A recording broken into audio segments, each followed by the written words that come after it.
Bismillah. Assalamualaikum warahmatullahi wabarakatuh. Alhamdulillah. Alhamdulillahilladzi hamdan katsiran tayyiban mubarakan fih. Asyhadu an la ilaha illallah wahdahu la syarika lah. Wa asyhadu anna Muhammadan abduhu wa rasuluhu la nabiyya wa la rasulahu ba'dah. Allahumma salli wa sallim ala nabiyyina Muhammad wa ala alihi wa ashabihi wa man tabi'ahum bi ihsanin ila yaumiddin wa man da'a bi da'watihi wastanna bi sunnatihi ila yaumi liqa'i rabbih, amma ba'd. Jamaah salat tarawih semoga dirahmati oleh Allah. Sebelumnya ini perlu perkenalan lagi enggak ini, Pak? Boleh. Baik, nama saya Mumtaz Taqiyuddin. Kemudian yang belum tahu ini mungkin, loh ini siapa ini, kok kayak baru tiba-tiba muncul, nggak ada kabar, nggak ada apa-apa, tiba-tiba muncul, ini siapa ini gitu. Oh ya, jadi perkenalan sedikit. Alhamdulillah kemarin saya sebenarnya belum menyelesaikan, disuruh pulang sebenarnya. Jadi kemarin saya dari Yaman, di sana 3 tahun dari Yaman, kemudian ke Saudi, perjalanan dari Yaman ke Saudi 2 hari naik bis, di Saudi sekitar hampir 2 bulan. Kemudian di sana ya bimbing jamaah umroh, kemudian ada lain sebagainya lah. Intinya adalah membimbing jamaah umroh di sana. Kemudian setelah itu balik ke Jakarta, kemudian di rumahnya mbah saya, yaitu Mbah Adnan. Jadi saya cucunya Mbah Adnan ini, Pak Adnan, cucu pertamanya dari anak yang kedua dari Ustadz Abu Fatihah, anak pertama, kemudian anak keduanya ibu saya. Nah, saya dari ibu saya, yaitu Ibu Sri Widati, gitu ya. Baik, bismillah, mungkin cukup sekian ya Pak ya perkenalannya ya. Insyaallah cukup ya. Baik, bismillah, kita mulai dari sebuah perkataan seorang ulama. Beliau mengatakan, innallaha yuhibbu an yara athara ni'matihi ala 'abdihi. Sesungguhnya Allah itu sangat suka, mencintai, suka melihat apa? Suka melihat athar ataupun pengaruh nikmat pada diri seorang hamba. Allah itu cinta, Pak, ketika melihat athar ataupun pengaruh nikmat seorang hambanya. Maka kemudian Allah berfirman, innalladzina amanu wa 'amilus solihati sayaj'aluhumur rahmanu wudda. Sesungguhnya orang yang beriman dan beramal soleh, kelak Allah yang Maha Pengasih Allah yang Maha Pemurah akan menanamkan pada hatinya apa? Rasa kasih sayang, yaitu adalah cinta dalam hatinya. Maka kemudian Nabi Muhammad SAW bersabda, idza ahabballahu 'abdan da'a Jibril faqala inni uhibbu fulanan fa ahibbah. Kata Nabi Muhammad, jika Allah mencintai seorang hamba, maka ia akan memanggil malaikat Jibril. Kalau bahasa kita Jibril, sini Jibril, gitu. Kemudian faqala, kemudian Allah mengatakan sama malaikat Jibril, sesungguhnya aku mencintai fulan, maka cintailah. Qala, kemudian Nabi bersabda, fayuhibbuhu Jibril, kemudian malaikat Jibril mencintainya. Thumma yunadi fis sama faqala, kemudian malaikat Jibril menyeru pada para penduduk langit. Kemudian seraya berkata apa? Innallaha yuhibbu fulanan fa uhibbuhu. Sesungguhnya Allah mencintai fulan. Ini loh hambaku, ini loh Allah cinta, gitu loh. Kemudian fa uhibbuhu, kemudian cintailah. Fa yuhibbuhu ahlus sama. Kemudian para penduduk langit mencintainya. Thumma qala, kemudian Nabi bersabda, thumma yudha'u lahul qubulu fil ard. Kemudian si fulan ini, si hamba tadi yang telah Allah cintai ini, maka diterima oleh penduduk bumi. Maka jadi kesimpulannya, Pak, ketika kita dicintai Allah Subhanahu wa taala, Pak Bu, pasti penduduk langit pun akan cinta kepada kita. Dan penduduk bumi pun begitu juga akan mencintai kita. Bukan hanya manusia, bahkan binatang dan lainnya akan mencintai kita. Maka kemudian makanya Allah itu suka melihat athar ataupun melihat nikmat yang ada pada diri kita.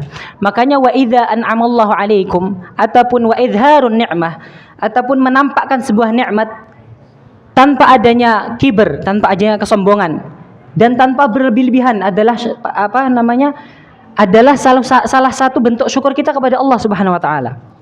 Wa idza an'amallahu 'alaikum bi ni'matin an tudhhiraha. Kemudian jika Allah memberikan kepada kita nikmat, maka tampakkanlah.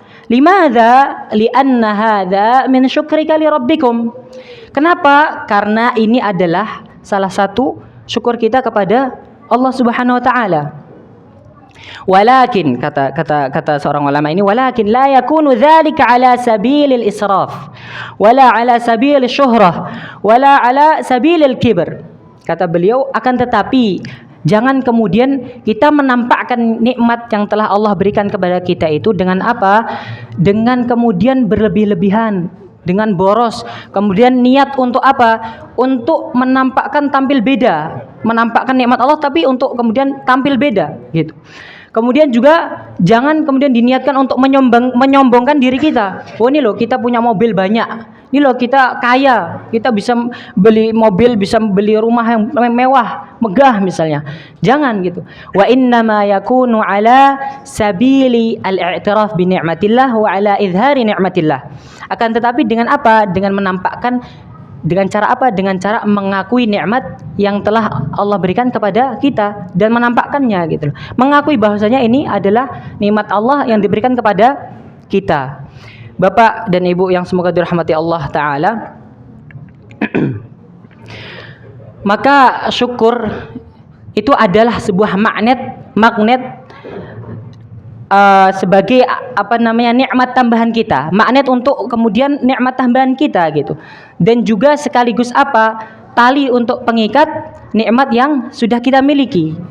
Dengan kata lain bahwasanya syukurnya seorang hamba itu adalah tali pengikat nikmat yang telah kita miliki. Begitu juga sekaligus nikmat menjaga nikmat yang telah kita miliki juga gitu. Maka jadinya wa idza syakaral 'abdu rabbahu, maka kemudian jika seorang hamba itu bersyukur kepada Allah, kepada penciptanya, istajlaban ni'amal lati lam takun wa thabbatan ni'ama al-kainah. Sejatinya ia sedang menarik nikmat yang baru, sekaligus ia menjaga nikmat yang sudah lama yang telah kita miliki. Maka kemudian jamaah yang semoga dirahmati Allah, nikmat yang telah Allah berikan kepada kita itu banyak sekali Pak. Bahkan mungkin kita tanpa sadar banyak melalaikan nikmat yang telah Allah berikan kepada kita. Contohnya kata Nabi Muhammad SAW, ni'matani maghbunun fihima katsirum minan nas, as-sihhatu wal farag. Artinya apa Pak? Ada dua nikmat yang mana banyak sekali manusia, orang-orang lalai terhadap kedua nikmat ini. Yang pertama adalah as-sihah, yaitu apa? Kesehatan. Yang kedua adalah al-farag, yaitu waktu luang. Kemudian Imam Ibnul Jauzi mengatakan bahwasanya terkadang ada orang yang diberikan kesehatan namun dia tidak memiliki waktu luang. Karena apa? Karena sibuk dengan dunianya, perkara dunianya. Begitu juga sebaliknya. Ada orang yang diberikan waktu luang tapi tidak memiliki kondisinya tidak sehat, itu Pak. Kemudian makanya Umar Ibnul Khattab radhiyallahu anhu mengatakan, inni akrahu an ara rajula an arahu yamshi sabahlala, kata Umar Ibnul Khattab. Katanya sesungguhnya aku tidak suka melihat seseorang yang berjalan di atas muka bumi ini sabahlala. Sabahlala itu artinya seenaknya saja ataupun tidak ada tujuan gitu.